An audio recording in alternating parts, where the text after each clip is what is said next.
Priscilla and the Wimps by Richard Peck.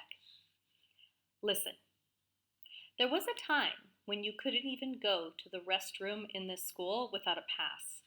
And I'm not talking about those little pink tickets made out by some teacher.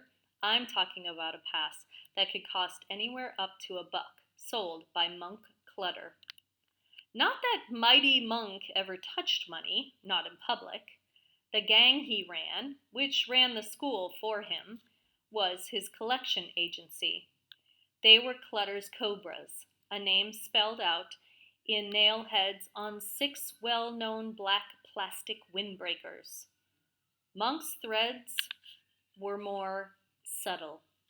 A pile-lined suede battle jacket with leathered skin flaps over tailored Levi's, and a pair of ostrich skin boots, brass-toed and suitable for kicking people around.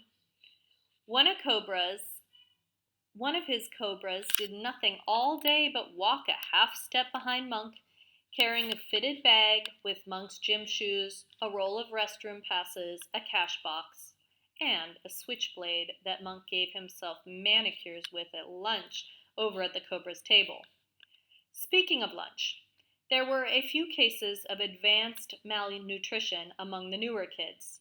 The ones who were a little slow in handing over a cut of their lunch money and were therefore barred from the cafeteria.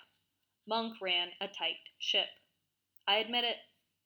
I'm 5'5", and when the cobras slithered by, with or without Monk, I shrank. I admit this too. I paid up on a regular basis, and I might add, so would you. This school was old Monk's Garden of Eden. Unfortunately for him, there was a serpent in it. The reason Monk didn't recognize trouble when it was staring him in the face is that the serpent in Cobra's Eden was a girl. Practically every guy in school could show you his scars. Fang marks from cobras, you might say, and they were all highly visible in the shower room. Lumps, lacerations, blue bruises, you name it. But girls usually got off with a warning. Except there was this one girl named Priscilla Roseberry. Picture a girl named Priscilla Roseberry, and you will be light years off. Priscilla was, hands down, the largest student in our particular institution of learning. I'm not talking fat. I'm talking big, even beautiful in a bionic way. Priscilla wasn't inclined toward organized crime.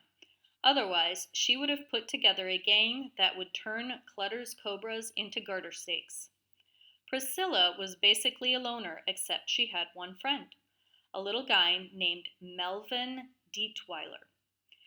You talk about the odd couple. Melvin's one of the smallest guys above midget status ever seen.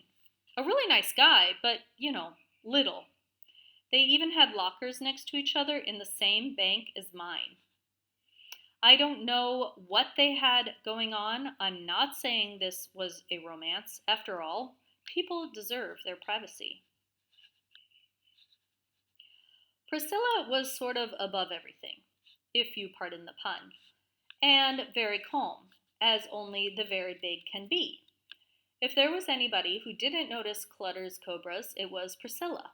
Until one winter day after school, when we were all grabbing our coats out of our lockers and hurrying, since Clutter's cobras made sweeps of the halls for after-school shakedowns. Anyway, up to Melvin's locker swaggers one of the cobras. Never mind his name. Gang members don't need names. They've got group identity. He reaches down and grabs little Melvin by the neck and slams his head against his locker door. The sound of skull against steel rippled all the way down the locker row, speeding the crowds on their way. "Okay, let's see your pass," snarls the cobra. "A pass for what this time?" Melvin asks, probably still dazed. "Let's call it a pass for very short people," says the cobra. "A dwarf tax." He wheezes a little cobra chuckle, all at his own wittiness. And already he's reaching for Melvin's wallet with the hand that isn't circling Melvin's windpipe. All this time, of course, Melvin and the cobra are standing in Priscilla's big shadow. She's taking her time shoving her books into her locker and pulling on a very large size coat. Then, quicker than the eye, she brings the side of her enormous hand down in a chop that breaks the cobra's hold on Melvin's throat. You could hear a pin drop in that hallway. Nobody had ever laid a finger on a cobra, let alone a hand the size of Priscilla's. Then Priscilla, who hardly ever says anything to anybody except Melvin, says to the cobra, "Who's your leader, Wimp?" This practically blows the cobra away. First, he's chopped by a girl, and now she's acting like she doesn't know Monk Clutter, the head honcho of the world. He's so amazed, he tells her. Monk Clutter. Never heard of him, Priscilla mentions. Send him to see me.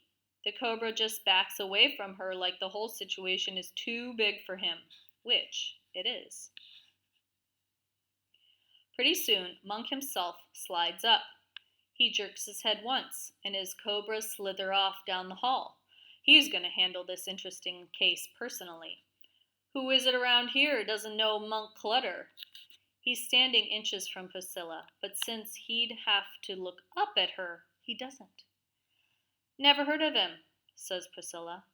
Monk's not happy with this answer, but by now he's spotted Melvin, who's grown smaller in spite of himself. Monk breaks his own rule by reaching for Melvin with his own hands. Kid, he says, you're going to have to educate your girlfriend. His hands never quite make it to Melvin. In a move of pure poetry, Priscilla has Monk in a hammerlock. His neck's popping like gunfire and his head's bowed under the immense weight of her forearm. His suede jacket's peeling back, showing pile. Priscilla's behind him in another easy motion, and with a single mighty thrust forward, Frog marches Monk into her own locker. It's incredible. His ostrich skin boot clicked once in the air, and suddenly he's gone, neatly wedged into the locker. A perfect fit. Priscilla bangs the door shut, twirls the lock, and strolls out of school. Melvin goes with her, of course, trotting along below her shoulder. The last straggler leaves quietly.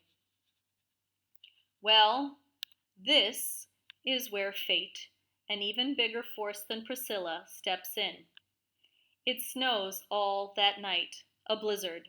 The whole town ices up, and school closes for a week.